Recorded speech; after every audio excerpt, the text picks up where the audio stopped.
విడతలవారి ప్రభుత్వంలో ఎన్నికల ముందు ప్రకాశం జిల్లా ప్రజలు మభ్యపెట్టాలనే ఉద్దేశంతో హడావుడిగా పూర్తి చేసామని చెప్పి శిలాఫలకాలు వేసుకున్నారు. లక్షలాది రూపాయల ప్రజాధనాన్ని దుర్వినియోగం చేశారు.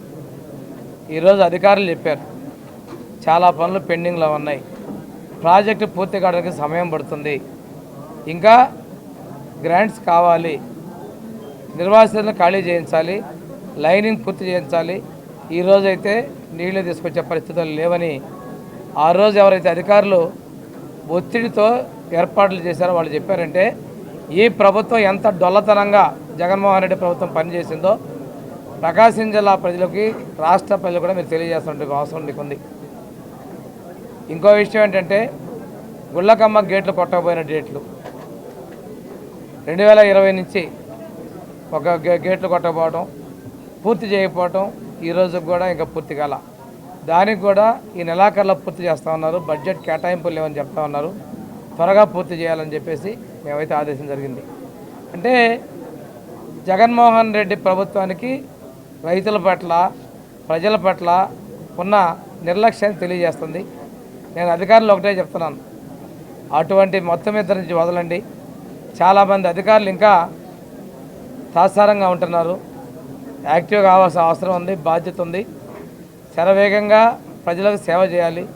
ఈరోజు రాష్ట్రాన్ని అప్పులమయం చేశారు. సంపద సృష్టించుకొని అభివృద్ధికి సంక్షేమానికి మేము ముందుకు పోవడానికి నిర్ణయం చేసుకున్నాం. ఇంకో విషయంగా చూస్తే నా శాఖకు సంబంధించిన గురుకుల పాఠశాలలో కూడా డిస్ట్రిక్ట్ కోఆర్డినేటర్ చెప్పారు పూర్తి డేటా ఇవ్వాల. ఎస్సీకి పిల్లల చదువుకు సంబంధించి సీట్లు రద్దు చేశారు. వాస్తవాన్ని వాళ్ళు చెప్తూ రేపు తిరిగి మేము ప్రారంభించబోతున్నాం.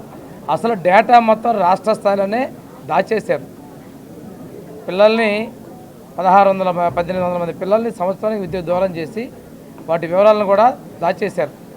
నిన్న ఒక ఆయన మాట్లాడతారు, మాజీ ఇరిగేషన్ శాఖ మంత్రులు, పోలవరం ఎవరికి అర్థం కాదంట, డ్యాన్స్ వేస్తూ ఉంటే ఎట్లా అర్థం అవుతుంది, నోరు ఉంది కదా అని చెప్పేసి అసెంబ్లీలో దూకుడుగా మాట్లాడుతూ ఉంటే ఏదో చేస్తే ఎలా అవుతుంది, చిత్తశుద్ధి లేదు. ఈరోజు నిన్న మా సీఎం గారు విజిట్ చేసి వచ్చారు. ఎవరు బాధ్యత వహిస్తారని నష్టానికంటే సమాధానం లేదు అధికారుల దగ్గర. అధికారులు కూడా ఒకటే చెప్తున్నా, ప్రభుత్వాలు మారుతూ ఉంటాయి, మీరు చేయాల్సిన బాధ్యతను విస్మరించొద్దు. ఏదైనా కానీ ప్రజా సంక్షేమం అనేది మనకు ముఖ్యం. అభివృద్ధిలో వెనకడుగేస్తే చాలా నష్టపోతారు ఈ రాష్ట్రం. ఇప్పటికే విభజన వల్ల నష్టపోయాం. ఈ 5 సంవత్సరాల్లో లోపభూయిష్టమైనటువంటి పరిపాలన వల్ల, అసమర్థ ప్రభుత్వం వల్ల ప్రజలు తీవ్రంగా నష్టపోయారు. మనం ప్రభుత్వాన్ని అభివృద్ధిని సంక్షేమానికి బాధ్యత ఉంది.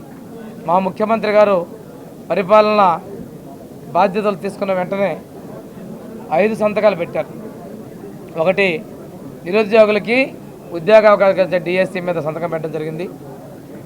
ప్రజలకి ఆస్తులకి భంగం కలిగించేటువంటి టైటిల్ డీడ్ అబాలిష్మెంట్ యాక్ట్ మీద సంతకం పెట్టడం జరిగింది. అదేవిధంగా స్కిల్ డెవలప్మెంట్ సేవలో భాగంగా ఎవరి వద్ద ఏ స్కిల్స్ ఉన్నాయో సర్వే చేసే వాళ్ళకి ఉపాధి ఉద్యోగం కల్పించే విధంగా ఆ సర్వే చేపడుతూ సంతకం చేయడం జరిగింది. ఇంకా మనకి అన్నా క్యాంటీన్లు మీరు చూస్తే ఆ రోజు బొత్స సత్యనారాయణ గారు మేము అసెంబ్లీ సాక్షిగా చెప్పాడు, అన్నా క్యాంటీన్లు మోసేయమన్నారు. నేను మా పాలకొల్లేమ్మ ఈరోజు మంత్రి గారు జలశాఖ మంత్రి గారు మేము చెప్పాం, మీకు ఇష్టమైన పేర్లు పెట్టుకున్నాయా, కానీ అన్నా క్యాంటీన్ పేదకు అన్నం పెట్టమంటే సభను తప్పుదోవ పట్టిస్తూ మాట్లాడాడు. ఈరోజు అన్నా క్యాంటీన్లు కూడా తెలిసి పేదలకి పట్టిన అన్నం పెట్టేందుకు కూడా మా ప్రభుత్వం నిర్ణయం తీసుకుని త్వరలో ప్రారంభిస్తామని కూడా తెలియజేసుకుంటూ, అదేవిధంగా మేము ఏదైతే పెన్షన్లు ఎన్టీఆర్ భరోసా నిన్ననే జీవో కూడా ఇచ్చాం. కొన్ని పథకాలు పేర్లు కూడా మార్చుతూ 1000 రూపాయలు పెంచుతూ 4000 రూపాయలు చేసి ఎన్టీఆర్ భరోసా పెన్షన్లు ఇస్తామని చెప్పడం జరిగింది. అదేవిధంగా మేము ఎప్పుడైతే ప్రకటన చేసామో ఏప్రిల్ నెల ఆ రోజు నుంచి పెంచిస్తామంటే అపహాస్యం చేశారు. ఈరోజు అక్షర సత్యం చేస్తూ 7000 రూపాయలు జూలై 1వ తేదీన పెన్షన్దారులకు అందరికీ కూడా మేము పంపిణీ చేయబోతా ఉన్నాం. ఈరోజు మా ఎమ్మెల్యేలు నారాయణ రెడ్డి గారు, అదేవిధంగా అశోక్ రెడ్డి గారు చెప్పినటువంటి కొన్ని అవకతవకలు ఉన్నాయి. వాటి అన్నిటి మీద కొంచెం చర్చించి చర్యలు తీసుకునే విధంగా మేము ముందుకెళ్తామని చెప్పేసి తెలియజేసుకుంటూ, ఏది ఏమైనప్పటికీ కూడా పెన్షన్లు పెంచిన పెన్షన్లని వృద్ధులు, వికలాంగులకి, అదేవిధంగా వితంతువులకు పెంచిన పెన్షన్ని 3 నెలల బకాయిలతో కలిపి మేము అందివ్వబోతామని కూడా మీకు తెలియజేసుకుంటూ ఈ రోజున కొన్ని పథకాల పేర్లు డాక్టర్ బిఆర్ అంబేద్కర్ విద్యాశ్రీ విద్యానిధి పథకం ఆ పేరు తిరిగి తీసుకురావడం జరిగింది. అదేవిధంగా విద్యా దీవెన వసతి దీవెన అని చెప్పి లేనిపోని కన్ఫ్యూజన్ చేసి విద్యార్థులను అష్టకష్టాలు పెట్టినటువంటి ఆ పథకాలని తిరిగి పోస్ట్ మెట్రిక్ స్కాలర్షిప్స్, అదేవిధంగా చంద్రన్న పెళ్లి కానుక, ఎన్టీఆర్ విద్యోన్నతి పథకం, అదేవిధంగా సివిల్ సర్వీస్ ఇన్సెంటివ్ పథకాలని కొత్త పథకాల పేర్లు కూడా తీసుకొని రావడం జరిగింది. వీటన్నిటి కూడా పోయినసారి అసెంబ్లీ మీరు ఒక్కసారి చూస్తే రోజమ్మ గారు చెప్పారు, నీ పేరు పెట్టేవాళ్ళని పెట్టుకున్నావా అని చెప్పి ఆ ముందే ఆయన గురించి చెప్పుకుంది. అందుకనే ప్రతి ఒక్క గోడ మీద, రాయి మీద, అన్ని చోట్ల పుస్తకాల మీద పెట్టుకున్నారు.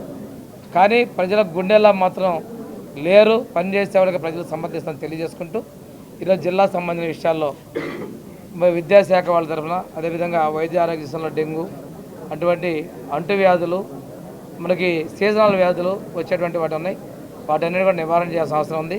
తాగునీటి విషయంలో పశ్చిమ ప్రాంతంలోనూ మిగిలిన ప్రాంతాల్లో ఎక్కడైతే రిక్వైర్మెంట్ ఉందో అన్ని ప్రాంతాలకి కూడా తాగునీటిని సరఫరా చేయాలని చెప్పేసి తాగునీటి శాఖ అధికారులు జిల్లా కలెక్టర్ ద్వారా ఆదేశం జరిగింది.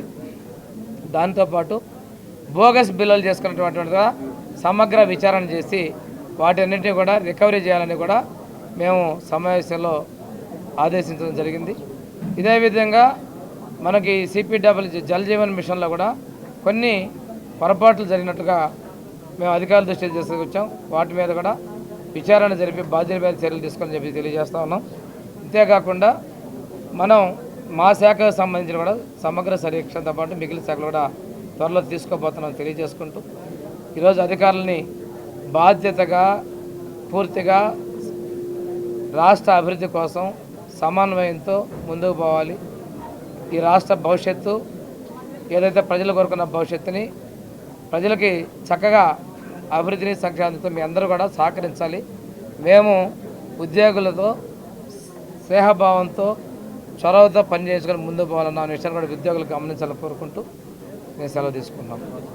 మేము ప్రతి ఒక్క రూపాయిని ఉపయోగిస్తాం. మీకు ఒకటే చెప్తున్నాం, జగనన్న విద్యా కానుక కిట్లని ప్రభుత్వ డబ్బుతో చేయించారు, పంపిణీ చేస్తున్నాం. పేరు అనేది కాదు, అక్కడ మేము సైకిళ్ళు ఇచ్చాం, ఆ సైకిల్ని మూలపడేశారు. పేదలు పక్క పల్లెటూళ్ళ నుంచి వచ్చే ఆడపిల్లకి సైకిల్ మూలపడేశారు. అది పరిపాలన తేడా. ఋషికొండ భవనాలను కూడా తప్పనిసరిగా దేనికి అవసరమో వాటికి ఉపయోగించుకుంటాం.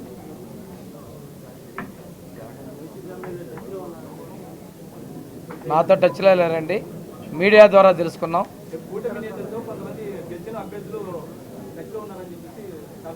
అది మీరు అంటున్నారు కాబట్టి ఆ వాస్తవాలు మీ ద్వారా ఉన్నాయి. అవన్నీ కూడా త్వరలో బయటకు వస్తాయి. నిలవలేకపోతున్నారు. చింత 3 సంవత్సరాలు మూల పడేసి తర్వాత జగన్మోహన్ రెడ్డి తన పేరు పెట్టుకున్నాడు. దానిని ఆయన ఏమన్నా పీకేడా పొడిచాడా అని పెట్టి దాన్ని కూడా వివాదాస్పదం చేశారు మంత్రుల స్థాయిలో ఉన్నవాళ్ళు. మాట్లాడకుండా ఏదైనా మీరు చెప్పేటువంటి విషయాలు ఏమైనా ఉంటే శాఖ అధికారులు సమీక్ష చేసి వాటి గురించి మేము ఏమైనా చెల్లింపులు ఉంటే ఎంతవరకు చేయాలి ఏదో ఒకసారి నిర్ణయం తీసుకుంటామండి. ముఖ్యమంత్రి గారి దృష్టిలో సమీక్ష చేస్తాం. వాటిని గతంలో లాగా కాదండి, మొదటి నుంచే సక్రమంగా లేదు అది. ఈరోజు అధికారులతో మాట్లాడాం. గతంలో విలేకరు లేకుండా రహస్యంగా సమావేశాలు పెట్టారు. మేము ఓపెన్గానే ఈరోజు మీ అందరినీ పెట్టుకుని చేశాను. For more videos like this, subscribe Big TV channel.